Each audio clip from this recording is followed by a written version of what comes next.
Do do do do do.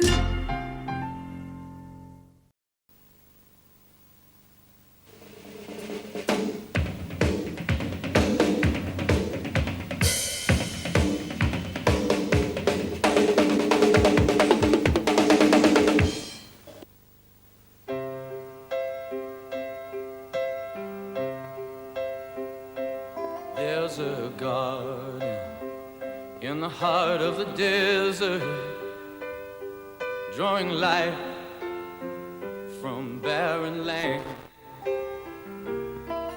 in a place where even the rocks are burning. The winds of change are blowing through the sand.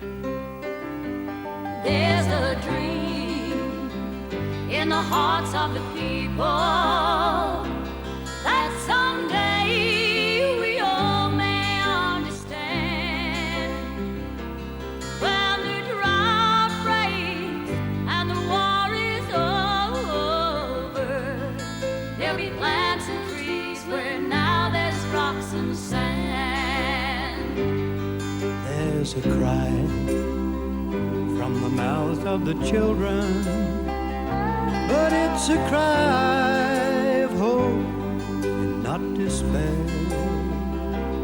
They'll need help to get them started, but we'll live to see a garden growing there.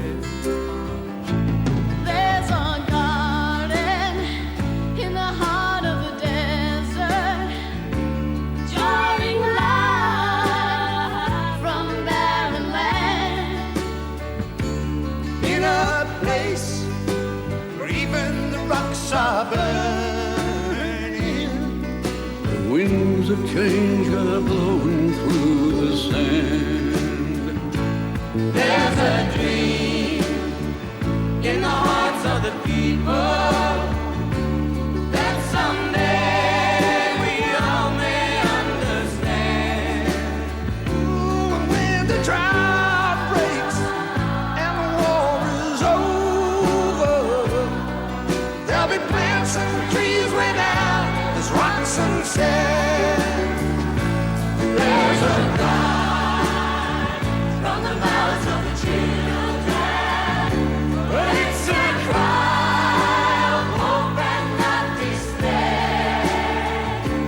they'll need help To get them started, but we'll live to see a garden growing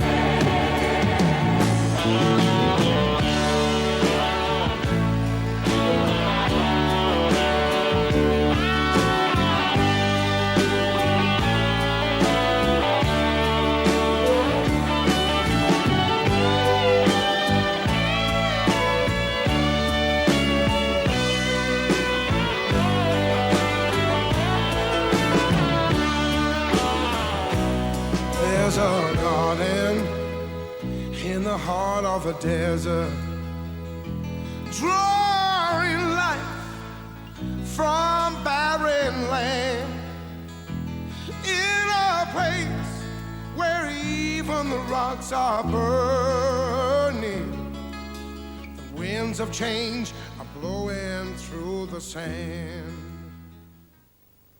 Hello, I'm Margaret Fulton. Millions of people today are living in hope of a garden like the one in the song you've just heard. A life-saving garden that you can help them start by raising funds for the Australian Freedom from Hunger campaign. That's what I want to talk to you about. Food, not the cookbook kind, the survival kind. Good food is very important to me. People think of it as being my life. But I wouldn't die without it, not literally. In Australia, we always find something to eat. And even when we say we're starving, we never really are. We always survive, even in a drought. But, as you know, to grow food, you need water. And in some parts of the world today, the rivers, dams, and water reservoirs are dry. But I'll let Trisha Goddard tell you about water. Thanks, Margaret. No one can survive without water, but here in Australia we take water for granted. As we all know, people in other countries aren't so lucky. And that's what this appeal's all about. It'll provide water as well as fund 200 community vegetable gardens in drought-stricken parts of Africa and Asia. So let's take a look at Africa, a continent where your help is urgently needed. Eritrea is suffering the effects of the worst continuing drought in living memory. In some parts, there have been no crops grown for 4 years. Drought turned into famine, a famine of unspeakable proportions. You must have seen news reports of a highly skilled and resourceful people brought to their knees.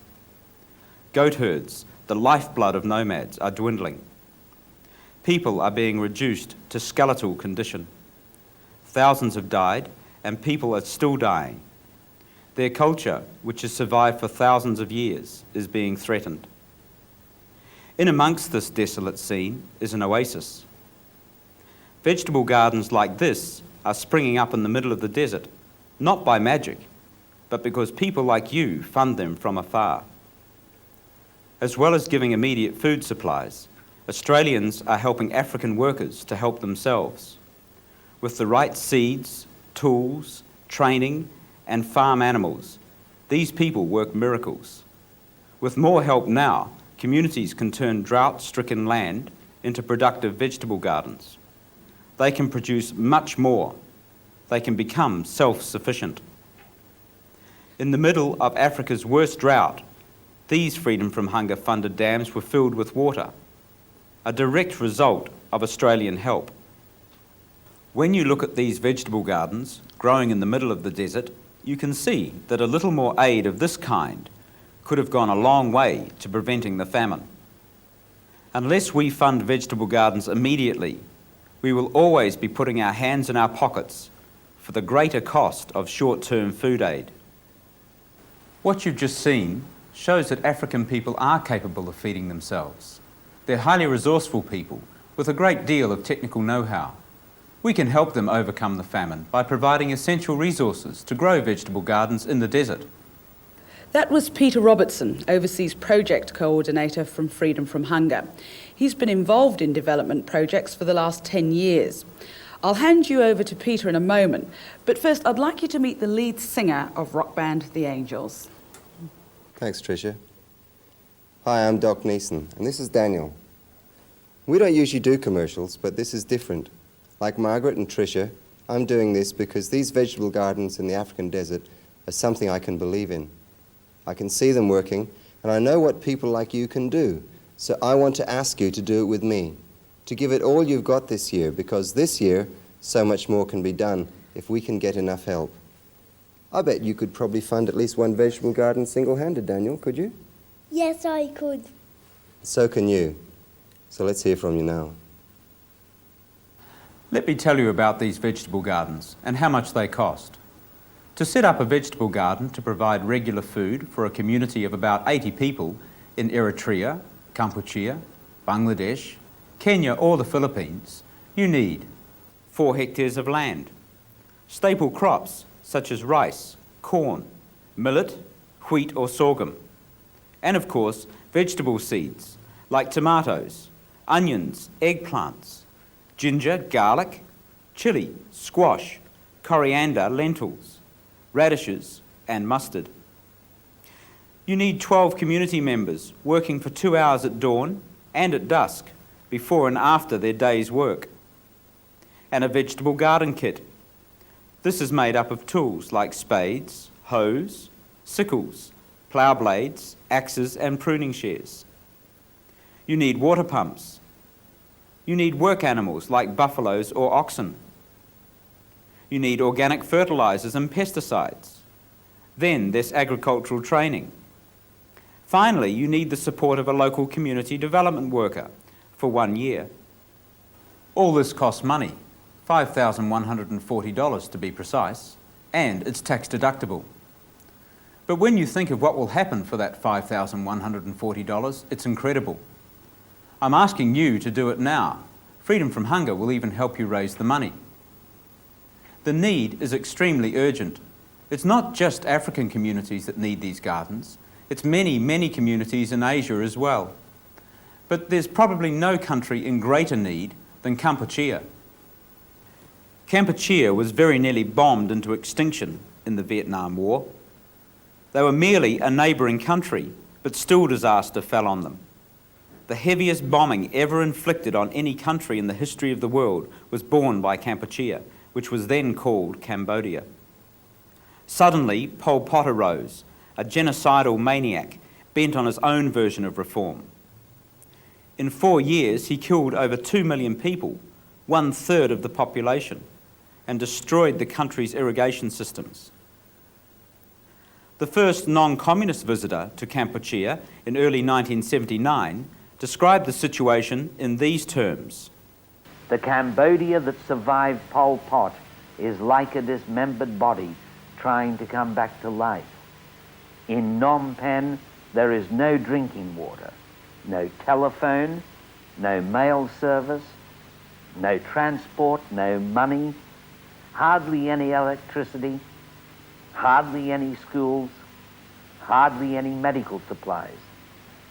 People survive like nomads by eating roots, wild fruit, leaves, fish, and sometimes rice and flour distributed by the authorities. Only faith and hope can save the Cambodian people from extinction. Pol Pot and the Khmer Rouge were in the end pushed back by the Vietnamese. Kampucheans today are still struggling to rebuild their country.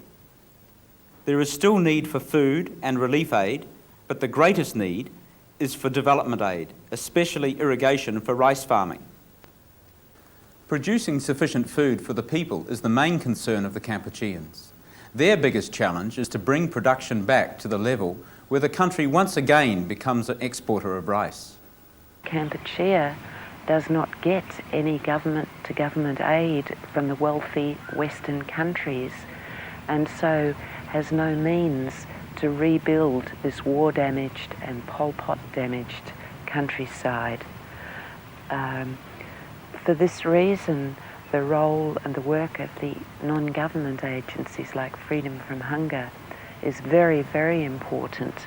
We are the only ones from the West doing any work inside the country. And the needs of the country are still enormous. I have always been impressed with the Kampuchean people I work with. They're very dedicated to their country, they're very hard-working, and they're desperately trying to rebuild their once beautiful country. Unfortunately, they lack the means to do it, and Freedom from Hunger is helping with one of those very important means by providing pumps that are really having an impact on the agricultural situation. Water pumps are one of the most important assets to a vegetable garden. First, they provide water to land, enabling crops to be grown around the year. Second, they ensure continuous supply of water to the community, thus improving health and hygiene. Apart from providing food, these gardens provide work for people who have not been able to plant anything through lack of seeds and farming equipment. Lastly, they make possible the production of surplus food, which can be sold for cash. By funding just one garden, you'll provide a community with a regular food supply. Such gardens are already producing food for thousands, so please, start to do it now. Well, I'm convinced. What about you, Doc? Sure. It's so easy. All you need to do is give the money either by writing a check, using a credit card, or even better, getting other people to donate as well. What are you waiting for? Get started now. What do you think, Margaret? Well, I think this is something every Australian should be involved in. Gardens like the ones you've just seen already exist, and they're producing food for thousands. They're not miracles, just the result of fundraising efforts of caring people like you. Please think about it. If you can help fund a Freedom from Hunger garden, you will be planting vegetables for a whole community, saving them from despair, and helping them build a better future for their children. Money or time is all it takes, and you've seen what it can do. So now, it's really up to you. From the mouths of the children, but it's a cry of hope and not despair. They'll need help to get them started, but we'll live to see a garden growing there.